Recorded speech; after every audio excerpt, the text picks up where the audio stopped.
د هیله میډیا درنو لیدونکو سلام پام کړئ د نن خبري ټولګې ته بلوچستان 4 پاکستاني ځواکونه وژلي د بلوچ ازادي غوښتونکو غورځنګ د حروف عملیاتو دویم پړاو په ترڅ کې د بلوچستان په 14 ښارونو کې د وسلوالو بریدونو تازه معلومات خپاره کړي چې له مخې لسګونه پوځیان پولیس او امنیتي ځواکونه وژل شوي دي د غورځنګ د خپاره شوو معلوماتو له مخې په دې عملیاتو کې 40 ځایونه په همغږي سره هدف شوي او لسو ساعتونو لپاره په ځینو سیمو کې کلک کنټرول درلود.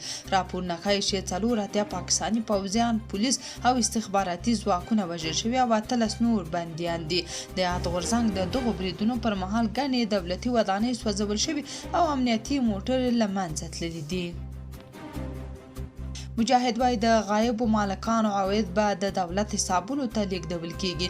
د افغان حکومت مشرتابه شیخ هیبت الله اخندزاده په دې وروستیو کې د هغو کسانو د ملکیتونو د ارزونې موضوع چې په هیواد کې حضور نه لري پوځي محکمې ته سپارلې ده. د حکومت ویان ذبیح الله مجاهد د جرمني د دویچا ویلا سره په یوه تازه مرکه کې ویلي که ثابته شي چې د دغو ملکیتونو خاوندان د نظام پر ضد فعالیتونه کړي وي او یا په تخریبي کړنو کې ښکیل وي نو د هغوی شتمنۍ به تعلیق شي. مجاهد زیاته کړې په داسې مواردو کې به د دغو ملکیتونو عواید د مالکینو له واکه وایستل شي او د حکومت ځانګړو حسابونو ته به ولېږدول شي. نوموړي ټینګار کړی چې دا بهیر به د اسلامي امارت د مشرتابه د پریکړې او د رسمي قانوني ارزونو په چوکاټ کې ترسره شي. زلمی خلیزاد بلوچستان کې د بلوچ وسلوالو له لوري د پرون ورځ پراخو بریدونو په غبرګون کې ویلي چې د بلوچستان په اړه د پاکستاني رژیم تګلاره ناکامه ده. نوموړي د بلوچستان وضعیت له کنټروله وتلی بللی او خبرداری ورکړی چې د پاکستاني رژیم تګلاره له ستونزې سره مخ ده او باید بدله شي. هغه همداراز اندېښنه څرګنده کړې چې له دې وضعیت سره معلومه نه ده چې پاکستان به رښتیا هم خپله پالیسي بدله کړي او که نه. د پاکستان د دفاع وزیر خواجه آصف ادعا کړې چې بلوچ ازادي غوښتونکې ډله یعنی BLA د هند په ملاتړ فعالیت کوي او د پاکستان پر ضد د ترهګرۍ لپاره کارول کیږي. نوموړي په سیالکوټ کې رسنیو ته ویلي چې وروستي بریدونه د بهرني ملاتړ پایله ده او د نیول شوو کسانو له اعترافونو ښکاري چې هند د دې ډلو تر شا ولاړ دی. هغه ټینګار کړی چې BLA یوه بهرنۍ تمویل شوې ډله ده.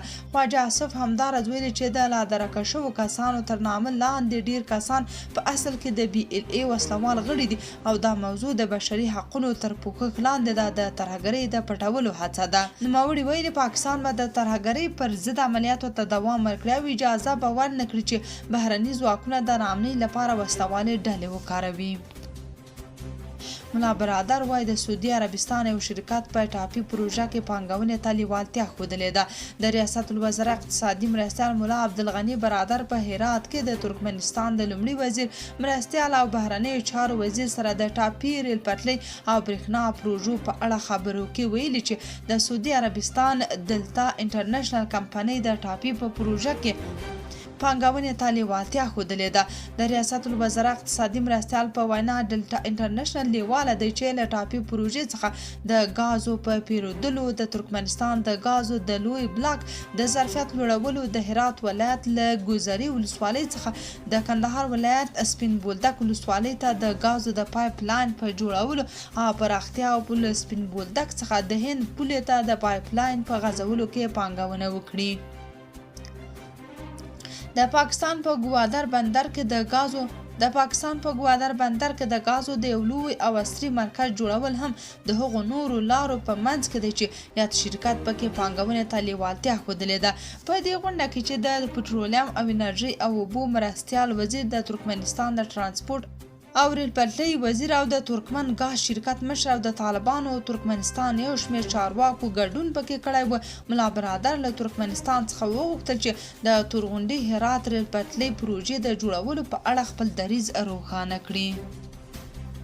طاهر اشرفي افغان طالبان د ترهګرو ملاتړي وګڼل. د پاکستان د علماو شورا مشر طاهر اشرفي وایي چې د پاکستان دښمنان په افغانستان کې حضور لري او طالبان ملاتړي دي او هڅه کوي دغه هیواد بې ثباته کړي. هغه ټینګار کړی چې اسلامي نړۍ او نړیواله ټولنه باید د اسلام آباد د اندېښنې جدي وګڼي. هغه په یوه ویډیوي پیغام کې ویلي چې د پاکستان ولس او پوځ به د ترهګرۍ په وړاندې ولاړ وي او دا به همغسې چې په تیر وخت کې ناکام کړي بیا به یې هم ناکام کړي. وکړي. مولانا طاهر دغه څرګندونې د بلوچستان د ازادي غوښتونکو بلوچ ازادي غوښتونکی پوځ د وروستیو پراخو بریدونو په غبرګون کې وکړي. طاهر اشرفي زیاته کړې چې افغان طالبان د ترهګرو د له منځه وړلو پر ځای له هغو ملاتړ کوي او په وړاندې هیڅ اغیزناک اقدام نه کوي. هغه خبرداری ورکړی چې دا وضعیت په هیڅ ډول د منلو وړ نه دی او له افغان پوهانو یې وغوښتل چې دې موضوع ته پام وکړي. خو افغان حکومت بیا تل داسې ادعاوې بې بنسټه ګڼي. د ایران مذهبي مشر علي خامنه‌ای تهران کې د ایران وروستي ولسي خوځښتونه د کودتا په څیر فتنه بللې او ویلي دي چې دا حادثه شنډه شوه. د هغه په وینا د دغو اقداماتو موخه د هیواد د ادارې مهم او اغیزمن مرکزونه ویجاړول و. خامنه‌ای ټینګار کړی چې د ایران ولس به د هر ډول برید او فشار پر وړاندې سخت غبرګون وکړي او وی ویل ملت به هغه چاته چې پرې برید وکړي کلک سوک ورکړي. هغه د جګړې د ګواښونو په اړه وویل چې دا ډول خبرې نوې نه دي او امریکایي چارواکو پخوا هم د جګړې د انتخاب یادونه کړې ده. د هغه په وینا دا ګواښونه د ایران پر ولس اغیز نه لري. خامنه‌ای زیاته کړې چې ایران به د جګړې پیل کوونکی نه وي او پر هیڅ هیواد د برید نیت نه لري، خو که پرې برید وشي ملت به کلک ځواب ورکړي. د لوړو زده کړو وزیر شیخ ندا محمد ندیم وایي د شیخ هیبت الله لخوا توشیح شوي قانون کې د نیوکې هیڅ ځای نشته او هره پریکړه د اسلامي اصولو او احکامو له مخې کیږي.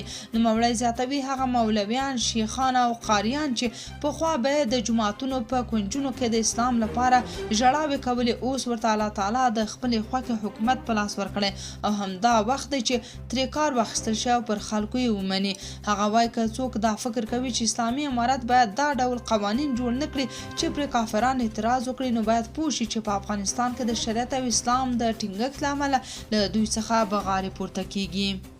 هند وايي پاکستان د خپلو ناکامیو د پټولو لپاره پر نوې ډیلي بې بنسټه تورونه لګوي.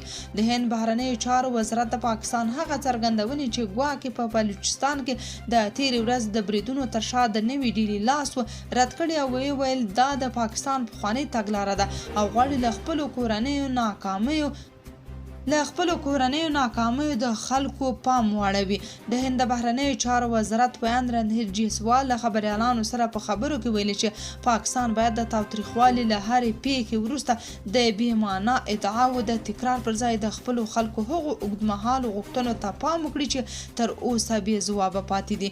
جیسوال همدارنګه زیاته کړې چې د پاکستان د ځپنې، زورواکۍ او د بشري حقونو د سرغړونو سابقه ټولو ته څرګنده ده او نړیواله ټولنه ترې ښه خبره ده. د هند بهرنیو چارو وزارت په خبره شوې اعلامیه کې راغلي چې پاکستان بې بنسټه تورونه لګوي چې په وینا اسلام آباد غواړي په دې سره پر خپلو ناکامیو پرده واچوي او د خپل ولس پام پر بله واړوي.